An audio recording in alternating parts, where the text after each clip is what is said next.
Thank you, David. I wasn't nervous until that intro. That was incredible. Thank you, David. Dave, Scott, everyone, Alyssa, Ben, thank you for the invitation. Thank you all for being here. I'm really excited. And I'm also glad you stuck around. I know there's some weather rolling in, but I think hopefully I can entertain and stimulate some good conversation around collaboration and the need to not worry about where people are from, but to do the work and find collisions and ways to work together. So what they've asked me to talk about today, and I think I'm well equipped to do so, is to talk about collaboration in the region. Everyone's doing their own thing. There's priorities at MU, at UMKC, at UMSL, at S&T, at KU, Children's. Everyone has their own strategic priorities. And what I'll tell you from my perspective at BioNexus is it's not our job to tell each institution what their priorities are, but it is our job to help find those overlapping opportunities to work together collectively and move the region forward together. So I'm going to talk about collaboration. I'm going to talk about, I thought I would start with a little bit of history of Kansas City, how we got to this point, because I think that feeds into where the opportunity lies.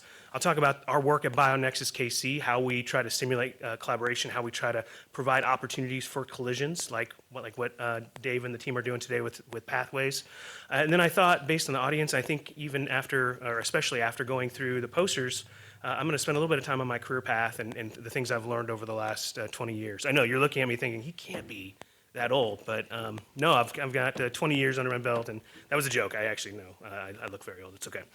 So let me walk through the history of Kansas City. I want to do so really quickly. Kansas City is life sciences, and importantly, when I say Kansas City, I mean the region between Columbia, Missouri, and Manhattan, Kansas. So that's the purview of BioNexus KC. That's where we focus on, and we're working with all the research institutions that are in that region. So we can really trace some of our strengths in life sciences back 150 years ago to the establishment of the stockyards in the West Bottoms of Kansas City, Missouri. So you might not know this, but we have the world's largest cluster of animal health companies in the world. I think I just said that twice, but trying to emphasize it. We have the largest cluster in the world located between Columbia and Manhattan.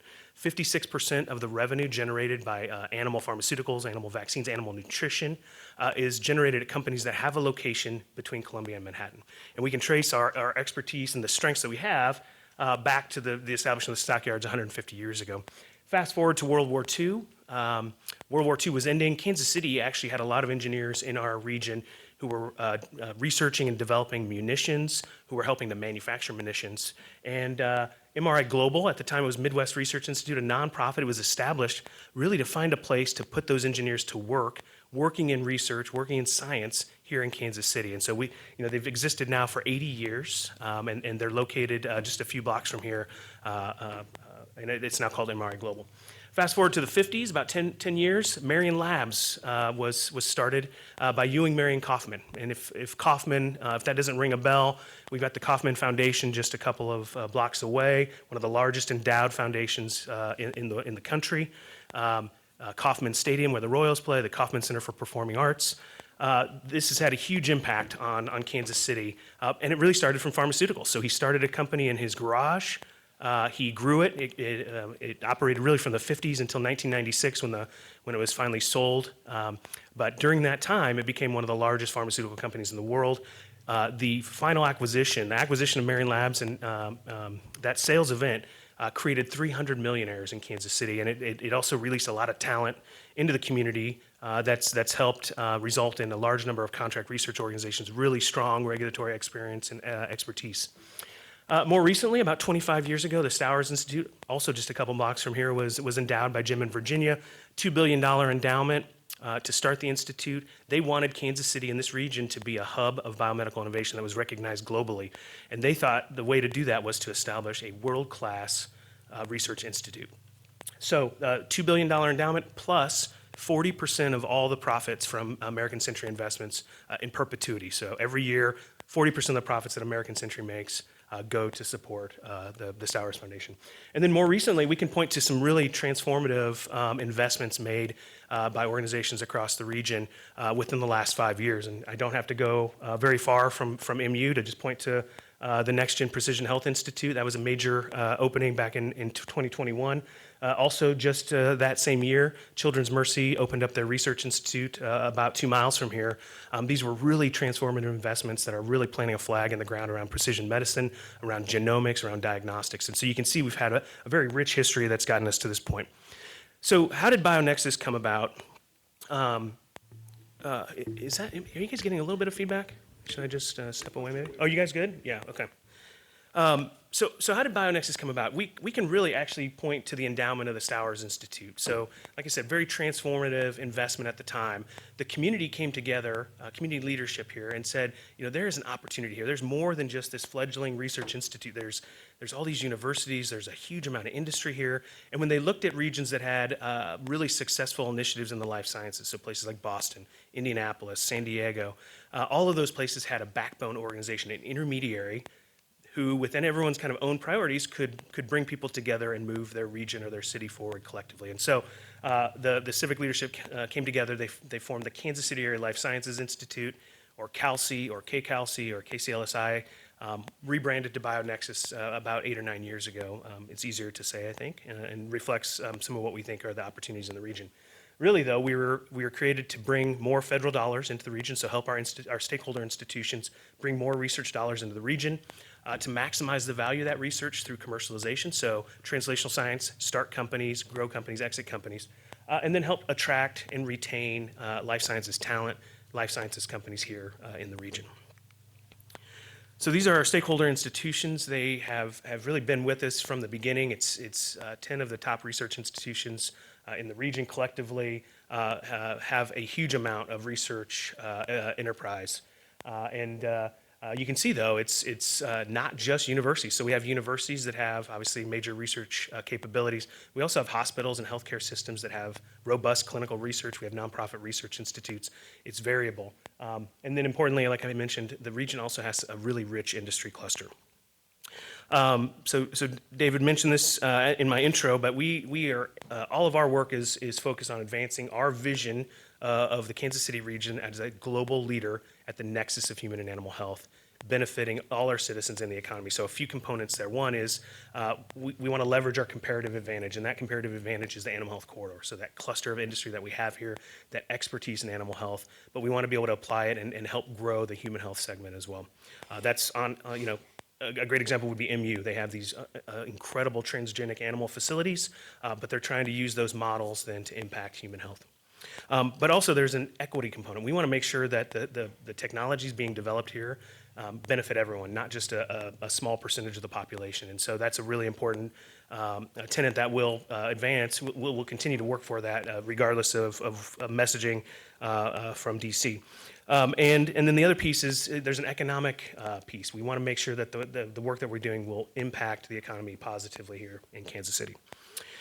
So I'm just going to walk through a couple of the key functions. These are, I think, some of our priority functions as a nonprofit, as a backbone organization of the region's life sciences. These are functions that we try to advance all the time. The first one, collaboration, I would say, is really the thread that is woven through all of the work that we do. So everything below collaboration involves collaboration, involves bringing our partners, our research institutions together. And so I'll talk a little bit about those. And I'm gonna skip around and hit a few of these other ones. I'm not gonna spend more than an hour and a half or 2 hours kind of walking through this. And okay, just kidding. I saw Dave laughed. I don't know if anyone else was still awake or not, but I won't talk for that long. I'm just joking. So, but let me talk about collaboration, because I think that is a really, it's part of the reason we're here today. I've certainly seen a focus on collaboration from the research talks and trying to stimulate potential collaborations in the future, and I think that's important. Here's some of the unique ways that we're trying to do this. So we have a number of committees. We have our 10 stakeholder institutions. We're engaging with their leadership every year, a couple of times a year, but we're also engaging throughout the organization. So we have, we meet with researchers whenever we can. We're meeting with heads of research. We're meeting with heads of DEI. We're meeting with heads of marketing and communications. We're trying to promote collaboration. We're trying to identify what everyone's doing so that we can have kind of this encyclopedic knowledge of the work that's happening in the region so that we can help facilitate introductions and connections whenever we can. We also do a number of events. So I highlighted Collaborate to Cure here. That's a series that we've done 5 or 6 times over the last decade. We focused on a variety of topics, from rare disease to mitochondrial disease, immunotherapy, the transition to value-based medicine, autism, And so the point is identify a single specific scientific topic, bring together researchers, clinicians, patients, advocates, and see if we can solve really challenging problems within those areas. We also do, every year we do 2 conferences where we're trying to pull together trainees and researchers and clinicians from across the region. We have one coming up next month. Most of the talks, actually most of you have data that you're generating in your work. Turns out, whether you're working in EHR data or whether you're working in imaging data, you have a lot of the same challenges. How do I acquire the data? How do I store it? How do I analyze it? How do I standardize it? And so every year we put on an informatics conference that's hosted next month, April 10th and 11th at Kansas City University. And it's really big tent informatics. It's people who are working in the clinic, it's people who are working in the lab, people who are working on farms, and we're covering really all things data. And so I'd suggest, we do have a poster session, we do give out cash awards too, and it's a great opportunity for trainees and researchers. We also do One Health Day, and this is the idea that the health of humans and animal and the environment are all linked.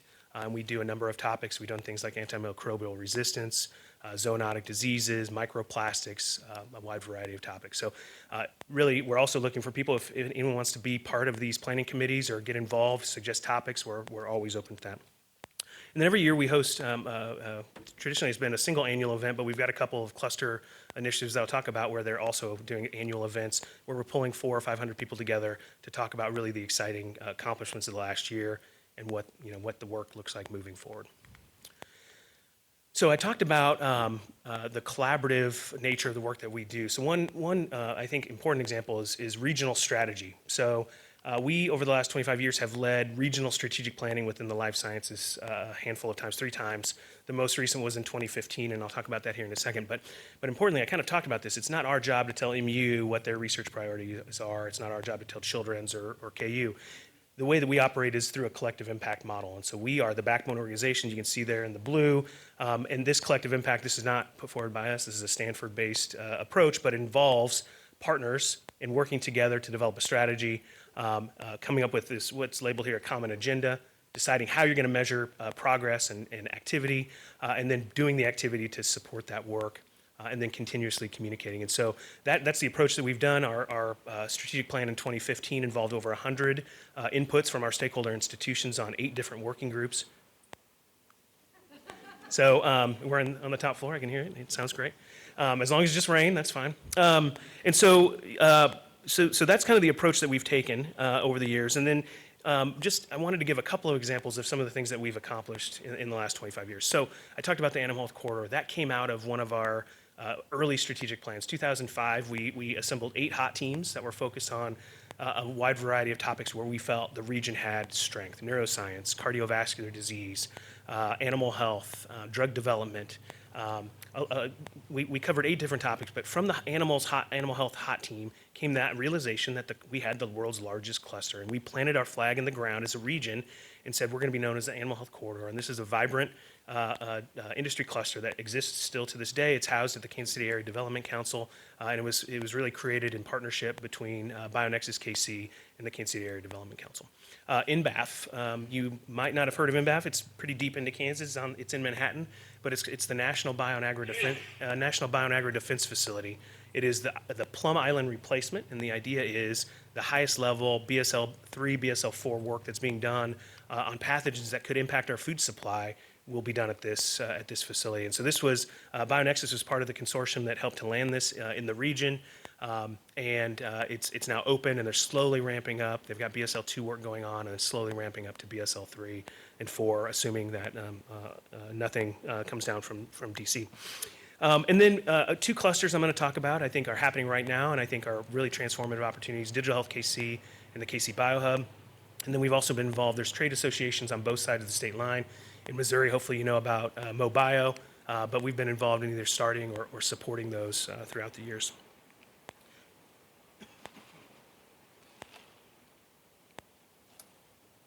Okay, so this was the output of our strategic planning back in 2015. It was a 10-year strategic plan. The path to 2025, we joke around a lot. We're a little nervous because it's 2025, so we've got to actually put a bow on this thing And so the work here in the first half of the year is really compiling what has the region accomplished over the last decade. And there's some really great things that we can point to, and we will. And then we have to start thinking about what's next. What does the next 3 to 5 years look like? So we'll be undertaking some of that work moving forward. So I mentioned these two. I'm just going to touch on them very briefly. One is more relevant maybe to this audience, but still, Digital Health KC is a cluster initiative that we have because there was a recognition that we had a large number of digital health companies in the region. And so this is really based on the fact that Kansas City is the birthplace, or one of the birthplaces, of the electronic health record. So Cerner was started here in 1978.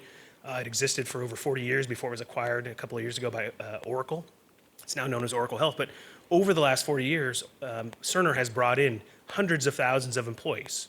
And at its height, it had something like 27,000 employees in the region. It's now down to 6,000 roughly. But a lot of that talent left Cerner. Some of it stayed here. Many of them started companies. And so right now we know there's over 125 companies working in digital health within this region. So a really strong cluster for the size of our metro. And we're doing work to support the growth of that industry. These are the kind of the mission of what Digital Health KC is working on. I'll kind of skip over this, but the idea is really that connect piece. We're trying to connect ideas to talent, so talent that can take it and start companies, talent to companies, the companies to capital, and then to potential customers, and really try to create a really vibrant ecosystem. And what we're hoping to accomplish is to be a top 3 place to start a digital health company, to grow a digital health company, or to keep a digital health company here. We also want to start or enable 10 digital health unicorns. If we use a little bit of fuzzy math, we could say we were already at 4, but we think that this is accomplishable in the next decade. And then I mentioned when we came up with this 125 number, we were at 40. We were starting to document the number of companies, and we thought that was a stretch goal for a few years. And it turns out there's just a lot of companies working kind of under the radar. Excuse me. And we actually have 123 companies now identified, and I think there's probably enough to get us to 125 this year.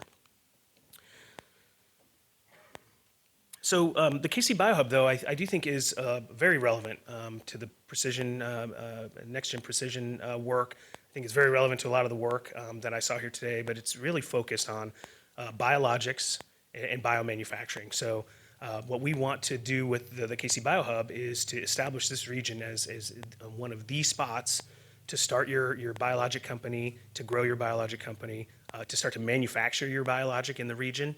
And really, we've got some great data. So currently, 27% of the world's animal health vaccines are manufactured between Columbia and Manhattan, physically in our region. So we already have several thousand employees who are manufacturing biologics already, just in the animal health space. If we add human, we've got an 1,800-person Pfizer facility in McPherson, Kansas. So we already have a lot of manufacturing expertise here. We have a large CRO cluster that can help with the regulatory, so taking a biologic from the research lab, starting a company, and then helping that company accelerate its approval out to market as fast as possible. So this is the overall theory of change that we've been working on. Importantly, in late 2023, our region was recognized as one of 31 tech hubs. And specifically, our tech hub was focused on biologics. Specifically at the time, we were looking at vaccines, so the research, development, and manufacturing of vaccines. We've pivoted a little bit. We still want to support vaccines, and we think there's a lot of opportunity here. But we also think there's things in cancer therapeutics. We think there's precision therapies that can also fit within this work. And really, from interviews with founders, from interviews with investors and community members, we've narrowed the work down to three areas of focus. We want to meet industry needs, we want to meet entrepreneur needs, and we want to meet community needs. And so that involves things like workforce development. It involves things like investment into companies in space, lab space. There's not a lot of lab space if you're an early stage company. I know there's a little bit at the NextGen Precision Institute, Health Institute, but for the most part, it's very hard to find. If you're a startup coming out of a university, you can probably find a little bit at your university. As soon as you get your first investment capital, you need to add equipment, you need to add staff. It's much harder to find that graduation space. So the projects that are under this work are really focused on addressing these needs. And then we've got a few areas that we're focusing on to address community needs that I think are really interesting too. You can see our mission, make the KC BioHub the world's most equitable biologics innovation ecosystem. That's what we want to do. Will we keep that language in there? I don't know, but the work is going to continue, and I think that's really important. This is just a kind of a representation. We have over 125 member companies and organizations in our consortium. Recognized right here, so you can see it's a very diverse consortium of companies that are focused on this space or interested in this space. And then geographically, they're located all over the region, from Columbia all the way out to, we have to stretch a little bit further than Manhattan to Salina and McPherson to capture some of the other resource or assets that we have. So let me shift gears a little bit and then talk about some of the work that BioNexus does to advance or accelerate regional innovation. We've got a couple things that I think would be of interest to this audience. So one is our research grants program. And so we have had a small number of grants that we've given out for almost 20 years now, typically ranging from 2 to 5 awards annually. Our scientific director, Dr. Randy Logan's here. He's responsible for the grants program. You want to raise your hand, Randy, real quick? So if you have questions, you can talk to him. He's responsible for selecting the winners. And no, just kidding. Not that part. Anyway, so what we've built over the last 20 years is this infrastructure that allows us to basically market to the researchers in the region because of our network, to provide the infrastructure to accept LOIs and proposals and then score them essentially in the same fashion that NIH and NSF do. We provide that feedback back to grant applicants, whether they win an award or not. And the idea is to help strengthen future applications. And then we give out small awards, and they're really focused on proof of concept funding. So they're $50,000 awards for 1 year with the idea of generating data that can then help you secure an R01 or a much larger follow-on federal funds. And then importantly, we track these awards. We support the award for 1 year, and then we track the grantee for 5 years after to say, okay, this $50,000 investment, how has it helped you? Has it helped you secure follow-on funding? Has it helped you establish other collaborations? We're trying to measure, what is the impact of these awards? So we know in the first 19 years of the program, we gave out over 160 awards, totaling almost $7 million. Importantly, we brought almost $65 million back to the region. And so for every dollar that we're giving out in grants, more than $13 is coming back into the region. And so this year we've got, we know for sure that we have 3 grants that we're going to be giving out later this year. You can see the timeline on the bottom here. LOIs will likely be due in June, awards probably given out in October. And so look for more information on that. We do know it will be focused on these 3 areas. This is a grant program that's funded by Blue KC here in Kansas City. They're very interested in health equity broadly, so anything that fits under that category. I certainly saw a large number of posters that would be relevant there. They're interested in food as medicine and then also in mental and behavioral health. So I think some areas of interest, I think, for some of the researchers I saw here. I also want to talk about one of my favorite programs, which is Science to Art. This is, for us, a way to advance science communication. It's a way to highlight really complex technical subjects to audiences of really all kind of technical levels of understanding. And so this is a program we put out every year, typically in April or May. We're asking researchers for their pieces of art to contribute their research. We've had, I don't see Simon Friedman in here, but I saw him earlier. He, 1 year he submitted a wood relief of an insulin molecule. We have people who do paintings. A lot of it's scientific imaging. But it's always really creative. This is an MU image here that came from somebody at MU. I included a couple others. This is Nathan Price from the University of Missouri. And then Sarah Dallas was here earlier. Here's a couple of her images that we've got hanging on the walls in the BioNexus KC offices. And so, I wanted to make sure I mentioned it because I think there's been some wonderful images here, and I think one of the things that MU and the system has going for it is really strong imaging capabilities. So please consider just keeping track, and when you see the solicitation, if you have something worthwhile, please submit. What we do, I kind of forgot the most important part. So we solicit the pieces. We actually work with the Kemper Museum here, and they help us curate an exhibit. We typically pick 10 to 15 of those images, and then we will frame them, and we put them on display at the Linda Hall Library over the summer. And then we auction them off at our annual event in the fall. And then whatever profits we generate, BioNexus KC matches, and we contribute to STEM plus art organizations that are working in the region. So it's a great cause. It's a great way to get your work profiled. We'll typically have a video where we highlight the artists, and so it's a really nice recognition.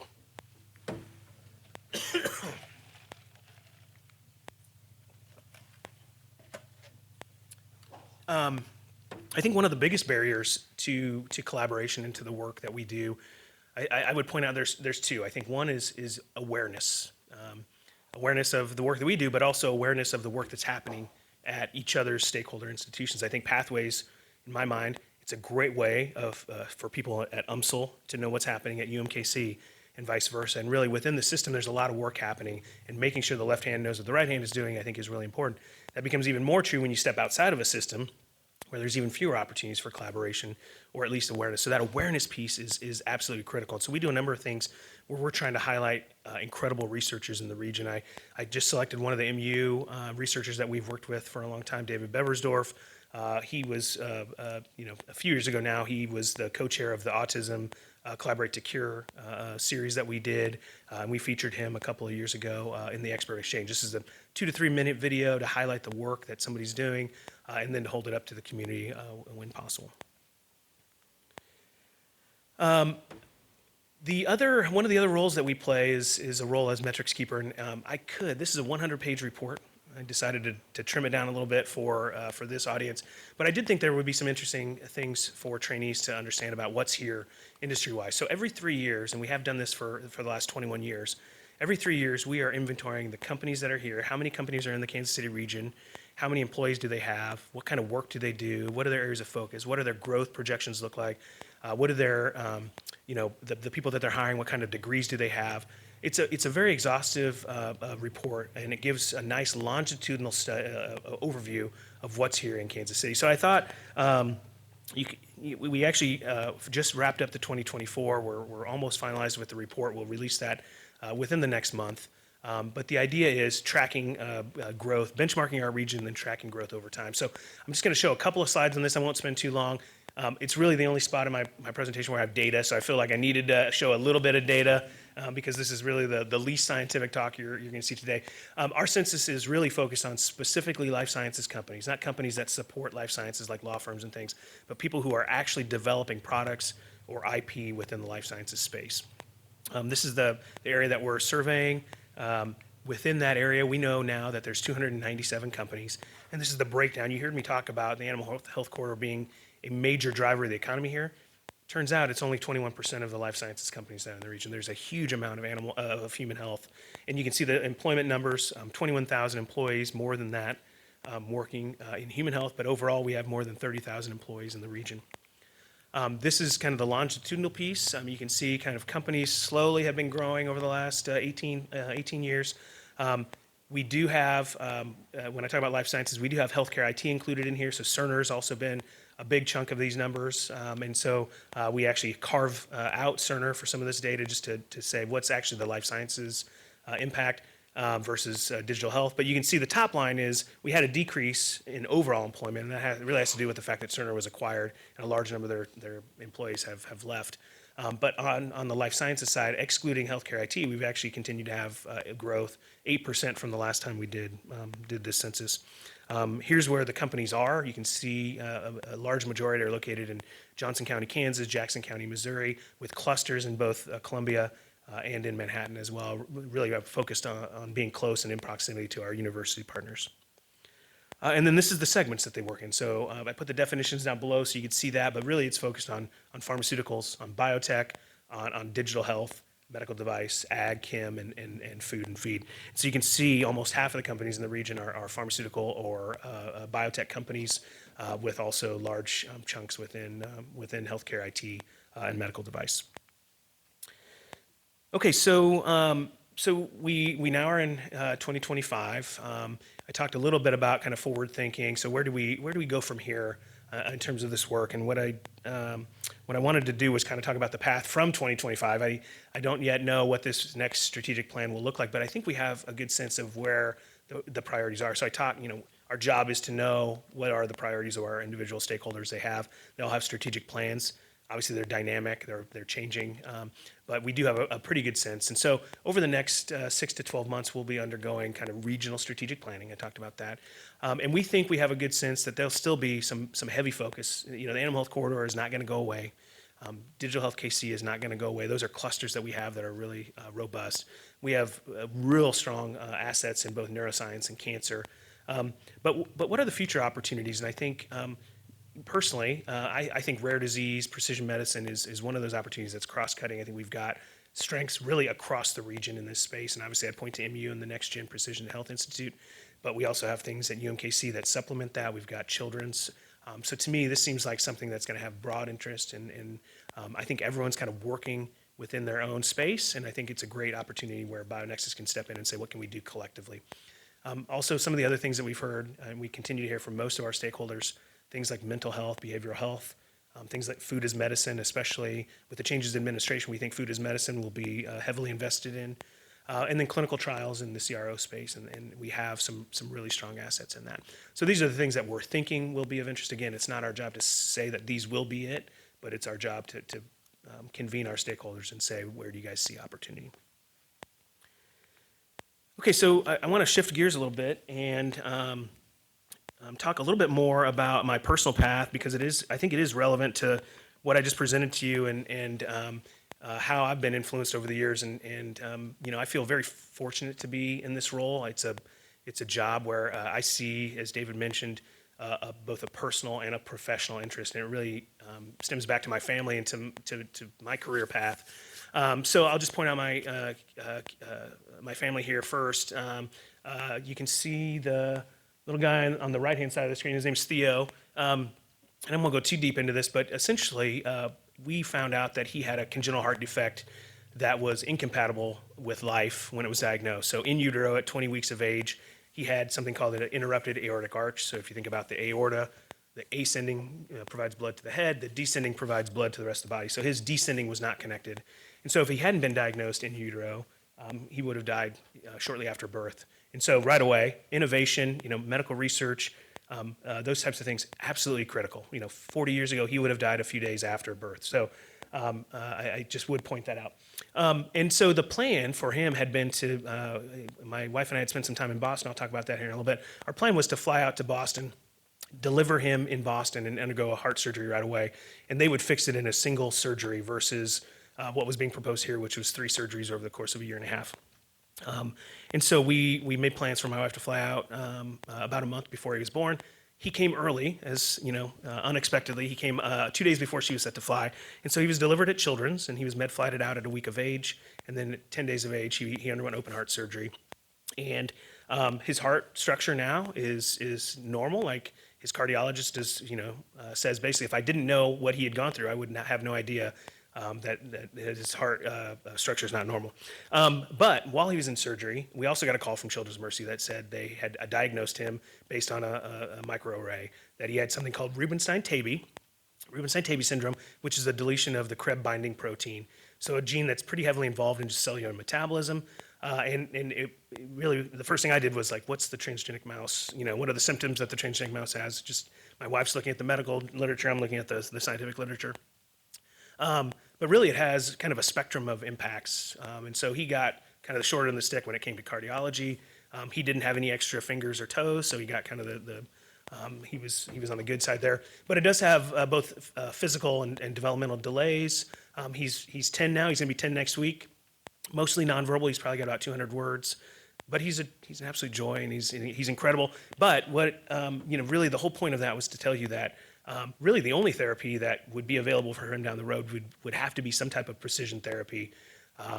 And so the work that, I think David kind of mentioned, the work that's being done around precision health is absolutely critical. So just keep doing what you're doing. The science will advance our knowledge and result in better outcomes.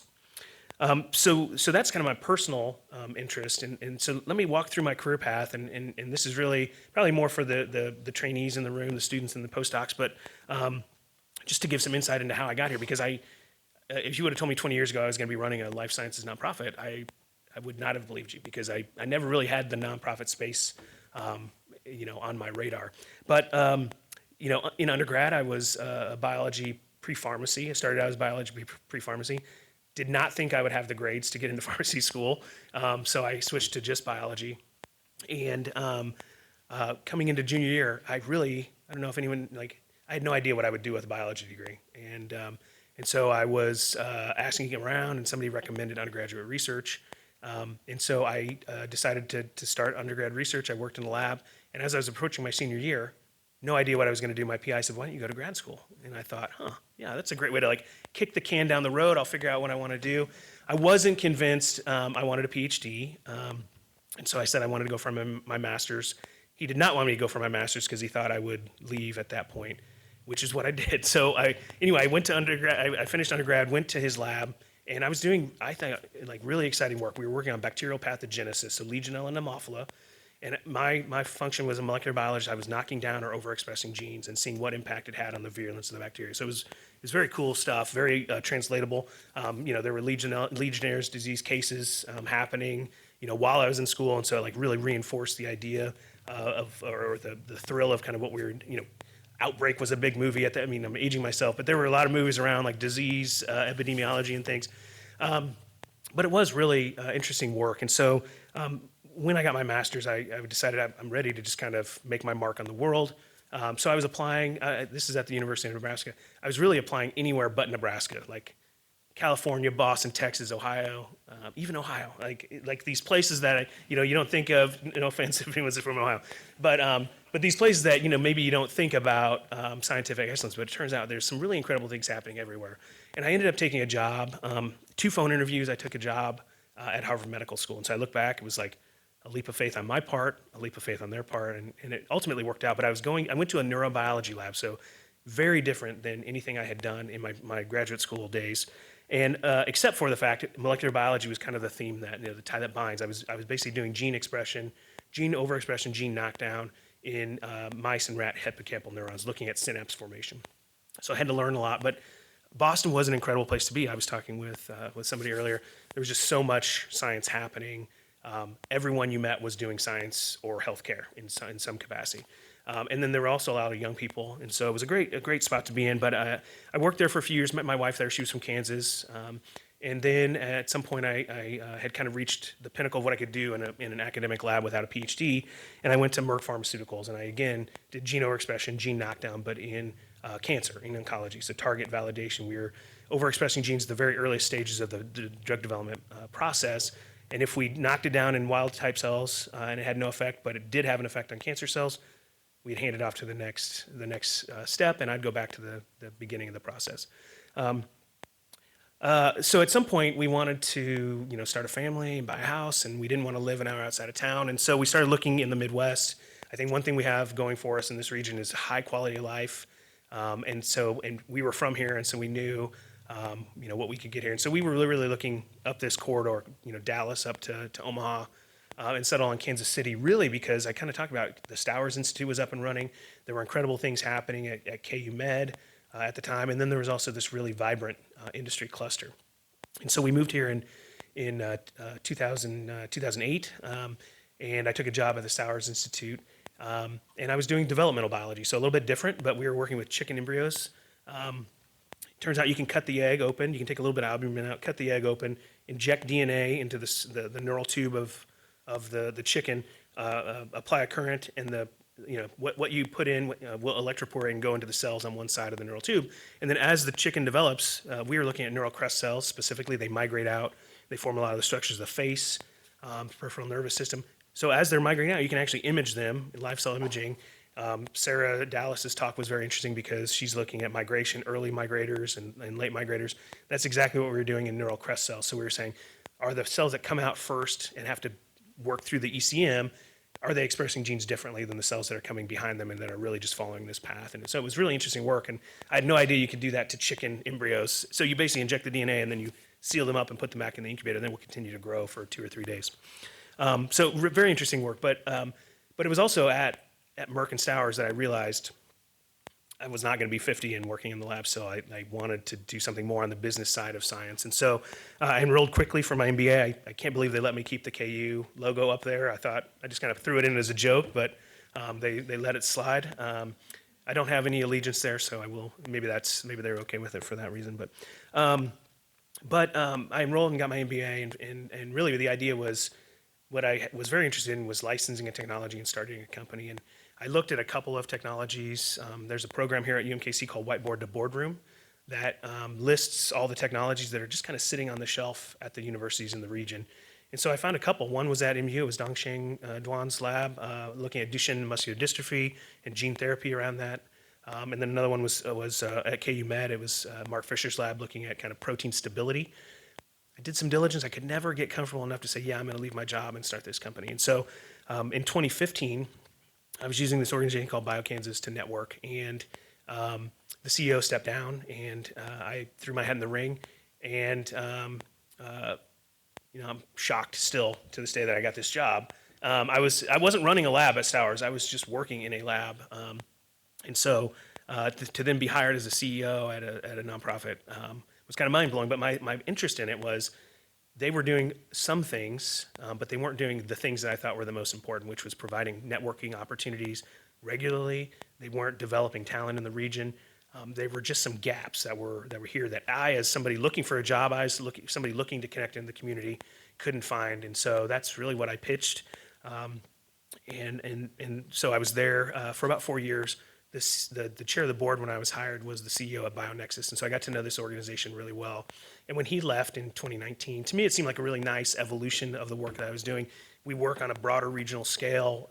We have, I think all of the organizations that are doing the research, like at the table, and it's just a really incredible opportunity. Like I said, I'm very fortunate to be in a role where I think my personal and professional interests align, and I would just say, to all the trainees, I think that's what you're looking for, right? And so a couple things I've learned. I had to harken back to this. This is my thesis photo. I got my thesis on that left side. You can see the date. And then there's a picture of me in the lab. I just wanted to show that I actually have, worked in the lab. A little bit of just some credibility there. Although I'm not wearing any PPE, so maybe I was just dropping in. But so I've got a couple of lessons that I've learned that I thought would be good for trainees, because I think, I've had kind of a variable career path, but I think there's a lot to learn from it. And ideally, I think whenever we're talking about talent development, workforce development, it's like whatever lessons we've learned that we can give to you that you can learn faster, I think that's what we want to do. I think that with my kids also, but I also realize my kids need to learn these things. So there might just be some things that I'm not going to be able to influence, but if there's anything I can give you and makes a difference, I think that's what I want to do. So I would say move with intentionality. So what I mean here is, so when I started, like I said, I didn't really know what I wanted to do, so I was kind of meandering.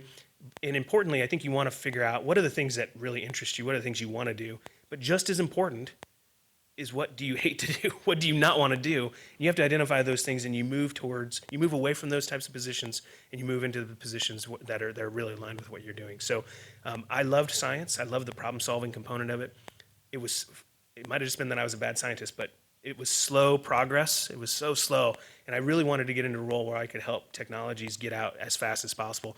And I realized that was not going to be me leading that work, but I could help people who were doing the work and moving things really quickly. So I moved into a role where I can interact with researchers doing really incredible work, and I can try to find ways and make connections to help them accelerate that work. So just think about that as you're doing your daily job. I put this one. This is really more around my leadership style, my communication style. I'm an around the table kind of guy versus a across the desk kind of guy. So our team, I think, very collaborative. We've put together, I think, people who are just really smart. And again, you don't want to be the smartest person in the room. But what I do is, we're taking input from everybody, whether it's our intern or marketing or partnerships, and we're taking input from everybody. Everybody's input is valuable. So failure. I think as scientists, your experiments don't work all the time. In fact, they probably work the way you want them to a very small chunk of time. And for me, it was like, experiments would work and I'd get an answer, but it would also create like 10 more questions. And so did it really work? I mean, it advanced things, but there was so much more work to do. So, but I have a great story about failure that I think maybe can convey this message. I think you have to learn from the failure. So when I was applying for the BioNexus role, I told you I was very surprised I got that job. I actually didn't get that job first. So it was late 2014. I applied in November, had 2 or 3 interviews. Again, I was working in a lab, and I remember going in and like meeting with 6 members from the board. We left there. I was like, I just crushed that. This job. This is great. And they were like, we'll get back to you before Christmas. Christmas rolls around, New Year's rolls around. It's like the first week of January. I still haven't heard. I'm asking for, updates and everything. And so they call me at like 5 o'clock on Friday, and they're like, oh, so, I'm sorry, we've decided to go with the other candidate. And I was pissed, super mad. Just I didn't get the job. I was very excited. I thought I'd done a really good job. And so next week they announced the new CEO, and it was somebody who was far more qualified. And I was like, okay, I get it. And so I went back and I continued to kind of look for additional opportunities. And that person started, and they were there for 9 days and then left. And so this is now like February, and they reached back out and they wanted to resume the search. And so from February until late April, I interviewed with every single board member individually. They did not want to make another mistake, so they were just interviewing me as well as several other people. And finally, in May, they called and let me know that I had gotten it, and that I could start, in a couple weeks or something. And interestingly, they were like, yeah, we want to make an announcement. We need a headshot and we need a bio. And I didn't have a headshot and I didn't have a bio. Bio I can work up, but a headshot, we literally, in the lab at Stowers, I brought a jacket, and one day I had shorts on and a jacket, and we just walked around and took different photos around the Institute. And so I think there's a different lesson there, maybe a fake it till you make it kind of thing, or, just act like you belong. I kind of said that a lot. But anyway, so I learned a lot from that failure, which was, sometimes there's always, sometimes there's somebody better, and it's about resilience. But I think the point here is just continue to learn from your failures, particularly in the scientific process, and there's something there. And then I'm a huge believer in network, and I think events like this, and I would say the scientific discourse here is absolutely critical, especially now, just given the political environment. The work that you do is really important. The communication of that work is really important. And then making connections with other people doing that type of work is really important. A great example of network, especially as it relates to career, I told you about coming here to Stowers, and we knew in February of that year that we were moving to Kansas City. My wife is in medicine. She's a physician assistant. She had like 6 interviews lined up for June. I had nothing. And so we come here in June. I've reached out to Stowers and KU, all these groups. I couldn't get any interviews. And so she's off interviewing, and I remembered that my boss's boss at Merck knew one of the PIs at Stowers. So I just emailed her and said, hey, I'm in Kansas City. I would love to just meet with somebody from Stowers. And could you email your contact? And literally 2 hours later, I had a call from HR saying, hey, we hear you're in town. Would you like to come in for an interview? And it's clear to me I would not have gotten that job without the connection. And if I look back at my career, the first job I had really was luck. It was like a phone call, like I said, phone interviews. Every job since then has come from network and the people that I know and the opportunities created through that network. So it's if you think you can do this in a silo, you cannot. You have to nurture your network, and it's not just reaching out when you need something, but really nurturing that relationship whenever you can. And then I would just finish, and I think this is a given our field. Turns out science is a journey. It's not a destination. And I think you just have to continue to learn throughout your career, coming to events like this and hearing from all of the researchers, going to the posters. I went to a math poster. Hold on, let me just see if she's still here somewhere. There was a math poster that I was completely out of my element around COVID-19, but just continue to learn, continue to open yourself up to new fields, and I think it's absolutely critical. So with that, I just want to again thank the NextGen team for the opportunity. I want to thank David for the wonderful introduction, and thanks for taking the time to listen. Happy to answer any questions.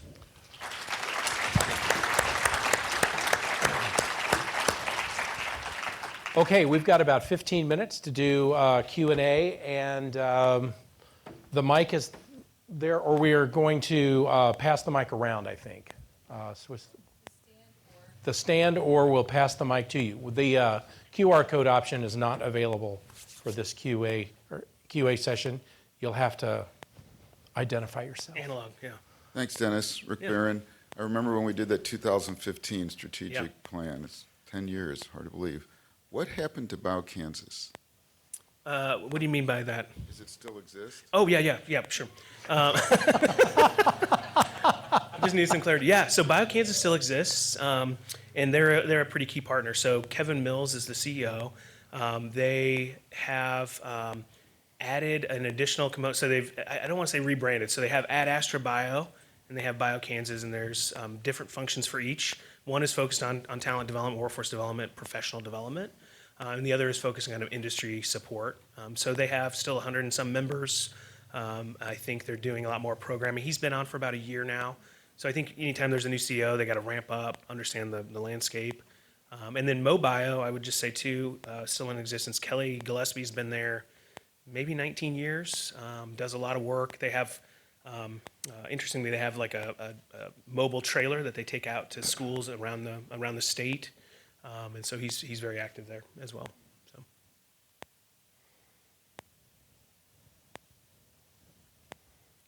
If you have a question, come onto the mic, but if you have a question and you want to just stay where you are, raise your hand so Allison can get to you and then we'll get you right in. First, thank you very much for sharing this very interesting story. Yeah, thanks. It's interesting and successful story. Thank you. Yeah. My question is that you mentioned a few things. You mentioned about digital health, KC, BioNexus, KC BioHub, KC BioKansas. Just so many of things I'm kind of a little bit confused. Yeah. But the main thing I want to ask you is this. Which of this or something else that could help small business, especially startups? For example, these venture capitals or networking opportunities, please tell us. Okay, yeah. So let me answer the first part of that, which is the structure. So BioKansas is a separate entity. They're a trade association on the Kansas side, and MoBio is a separate entity on the Missouri side. BioNexus is a bi-state organization, so we're a nonprofit focused on both states, but focused more on the research capacity of the region. And within BioNexus, we have two verticals that we're working on specifically, which is Digital Health KC and the KC BioHub. So those are both parts of BioNexus KC, just to add clarity there. So the second question, which is how can we help small business? So I think there's is this a life sciences company, theoretically? Yeah, okay. So I think there's a couple things here. So either of the trade associations are really great starts. So those, BioKansas and MoBio, they both have purchasing programs that can help lower the costs for startup companies. They do a number of events to help connect both to larger companies, but also to service providers like law firms and construction engineering firms and other groups that are interested in supporting early stage companies. Excuse me. The capital side, so I think you specifically mentioned investment. So, just candidly, historically, our region has not been strong in investing in early stage companies within the life sciences. There's a gap that exists.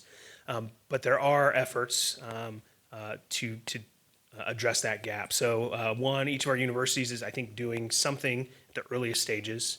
And then, so on the digital health side, I don't know if it's more of a lab-based company, but on the digital health side, the Digital Health KC team is doing a lot of work to bring more investors into the region.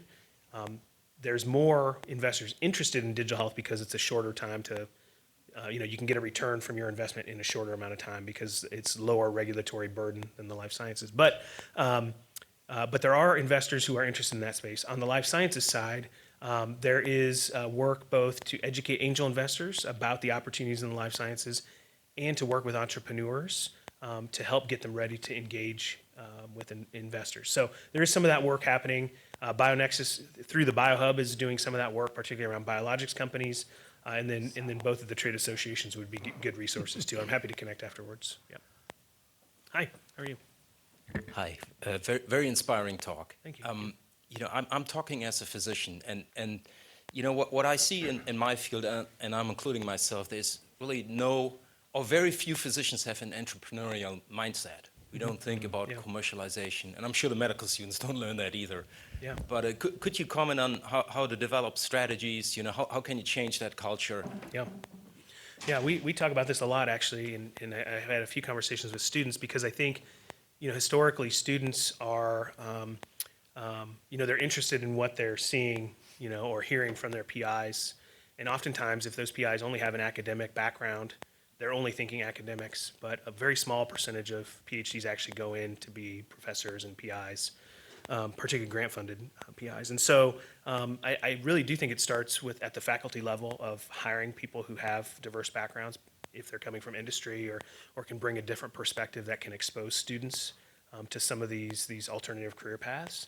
I think there's also opportunities for programs to highlight people who have science degrees and are working at startups or established pharmaceutical companies or CROs and contract research. And so that would be the first step. I think you asked to, and then also on the physician side, I think it's the same way. I think most physicians are just kind of heads down and thinking about treating patients. But there are a small number that see opportunities, that will start companies around a device or even a process, a quality improvement that might be some basis of a company. But again, it's few, and so med students aren't really seeing those opportunities while they're training, and so exposing them early on, I think, is an opportunity. And there are some examples in the region of programs like that.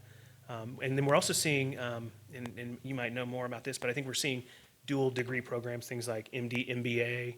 We're seeing things like PhD, MBA, where you're starting to get a business perspective, and then all of a sudden you start to get this other opportunity of being more entrepreneurial as well. Did that answer your question? Yeah.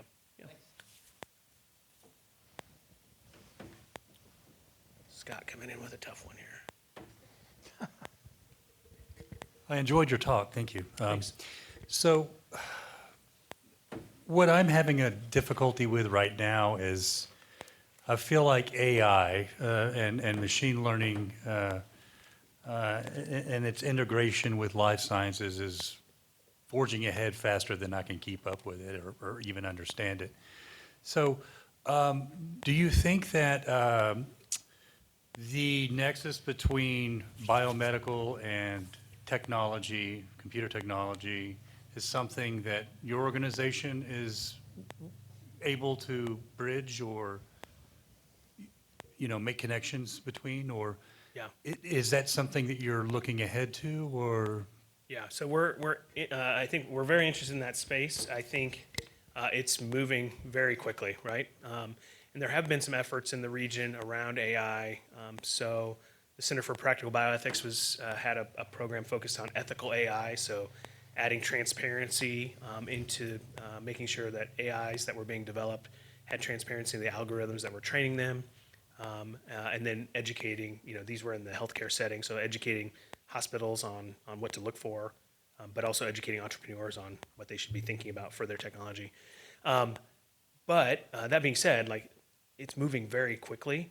We're interested in this space. I think our informatics conference is something we've talked about, adding a track specifically on AI. We've talked about adding events specifically to focus on AI and its application in life science and healthcare. I think those are things we're exploring. I think we're looking to our stakeholders to say, what are you doing?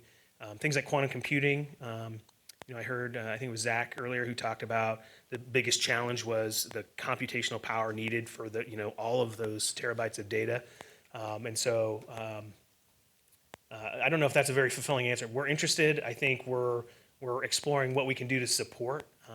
But what I'm afraid of doing is doing something and then it's already outdated by the time we've launched it, because things are moving very quickly in that space. But and then honestly, you and I are older. I'm just assuming you're somewhat. We're older. I feel like the students and the trainees right now maybe have a leg up on us, and I might even look to them to say, how are you guys using this? How are you seeing others other trainees elsewhere using it? I think there's some real opportunity to just step back and be like, this is like the VCR programming when I was a kid.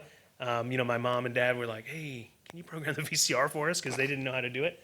I feel like I might be at the age where I'm very interested, but somebody's like, oh, I used AI for this. I was like, holy, I did not.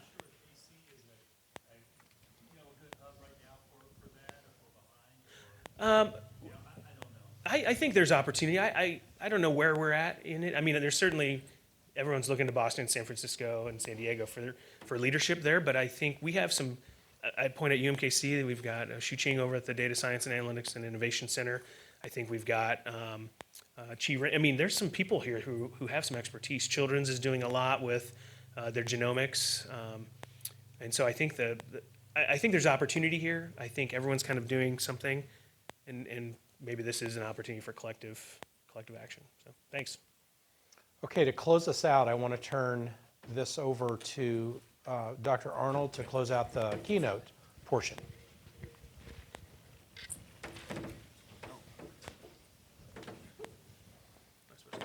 Yes, you're supposed to stay.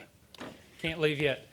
So I have a few announcements to make before I hand it back to David. First of all, I want to thank you, Dennis, for the work you're doing and for sharing your story.